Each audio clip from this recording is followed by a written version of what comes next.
He was nervous about having this prenup talk with his girlfriend, and it turns out for really good reason because it didn't go well last night. He told us yesterday he's been dating this woman for about 3 years. He also told us that he's, by any definition, successful, financially successful. She's got a business also, but she's not doing as well as he is. So there's an imbalance going on there. He also said, look, I really, really love her, but he's taken a practical look at it. He clearly is a businessman, entrepreneur, and is like, I'm taking the romance out of this. I look at this as business also.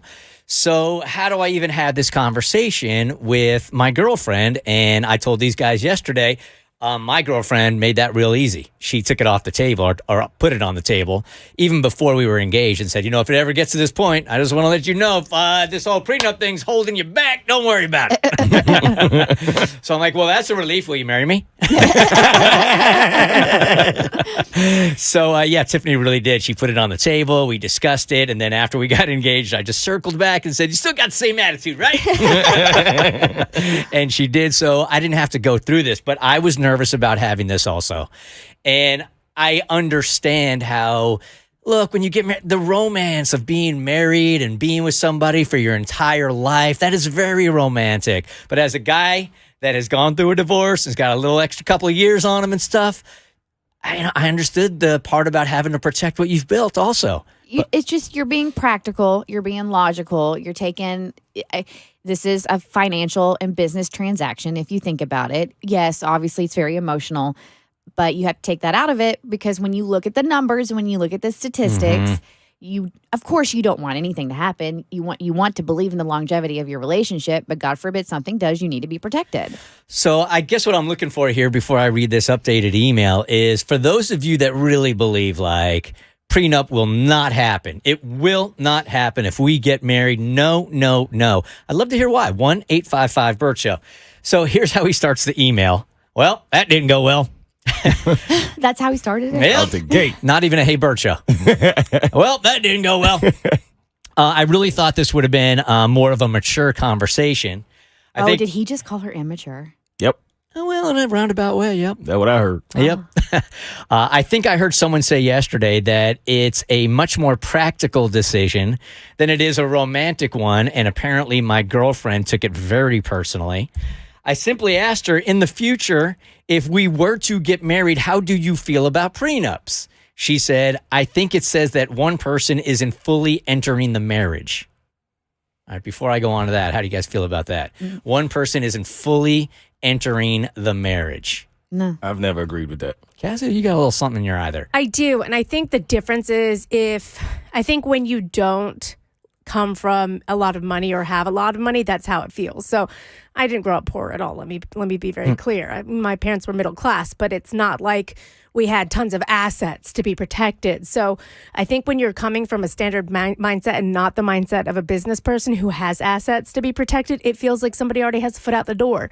It feels to me like you're saying, I actually don't think we're going to make it in the long haul, and I think you're going to be so vindictive, you're going to take my money, and my money's more important than you. Wow. I don't see it that way at all. Well, I know, and I think that's the problem, is it's such a difference of backgrounds and how you view money and what it took to get there and how much work it takes, and it's just a mindset I don't think you can fully understand unless you're in that position. And I can understand, like, look, we're going to take vows in front of God that says we're going to be with each other for the rest of our lives. That is the promise you are making for me. Yet you're giving yourself an escape plan, might be interpreted one way or the other. And I think, because I don't look at it that way, because it's all depending on your vantage point and where you're coming from in the relationship and obviously whose assets it is. And like I already told you guys, Bart and I don't have a prenup just because he was there at the very beginning of my career and he's helped me build what we have together. So it makes sense that we would split it.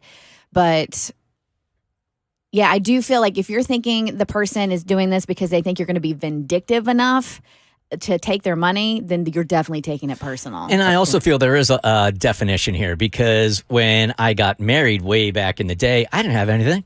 Stacy didn't have anything. Yeah. What are we going to have a prenup for? You get 50% of zero? Guess what 50% of zero is? So now it's different with Tiffany. You know, I've had 20 years to build up, and then a lot of it was taken away, as I explained yesterday. I'm a very, very generous guy. It wasn't taken away.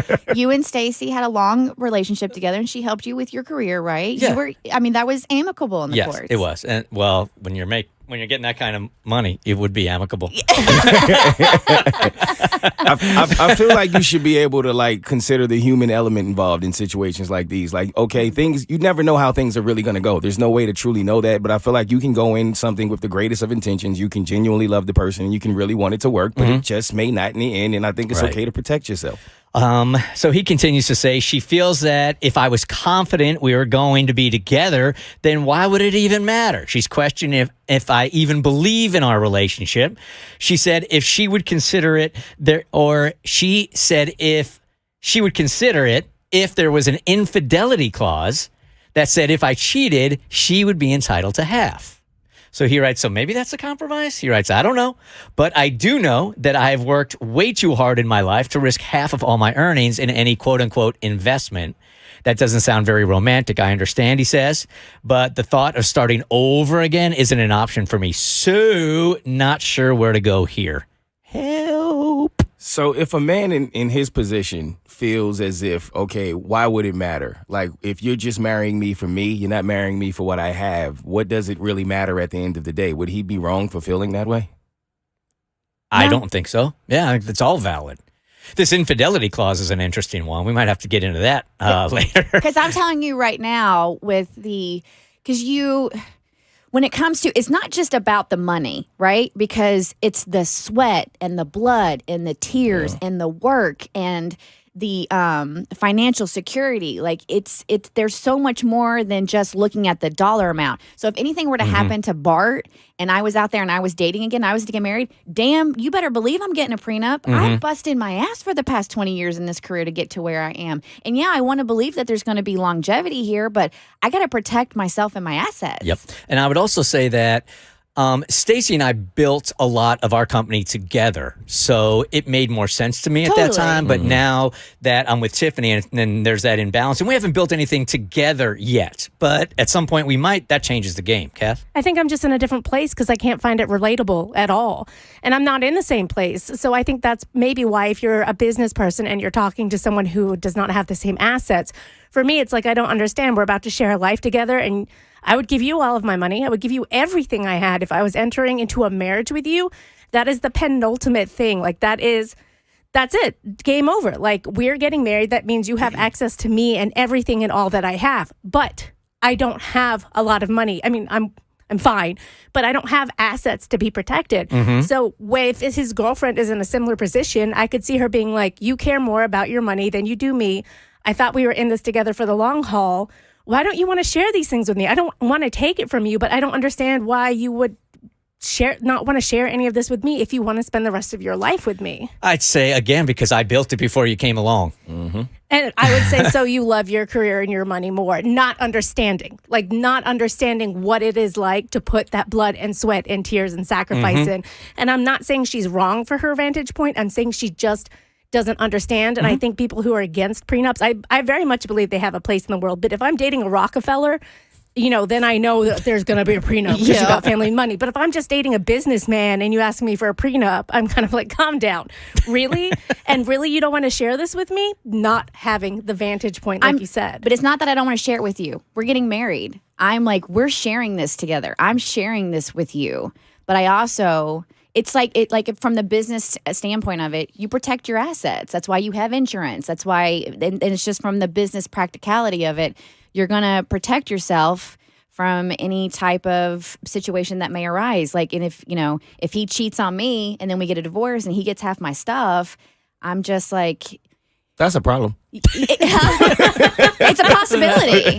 You know what I mean? Like, it's a possibility. Stacy here says it's insulting to ask for a prenup. Hey, Stacy. How are you? Good, thank you.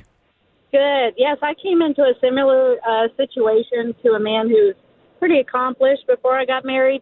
And he never did ask me for a prenup, but the conversation was had. with myself that if he did, that would be pretty insulting because it's just too easy to get out of a marriage anymore, and you need to be able to work just as hard for your marriage as you had for your things. So my opinion is it's kind of insulting. Really? Okay. I don't feel like again, it's so hard to offend me or insult me or take things personally for me that sometimes I feel a little cold on some of this stuff. But as I said, and Kristen said, I've built this over 2 decades, right? Yeah. And it's just a more practical way of looking at it than it is romantic. And I understand that. Like, I love you. I want to share all of this with you. But if you do anything and try to take half of it away from me, we gonna fight. Hands. The Bert Show.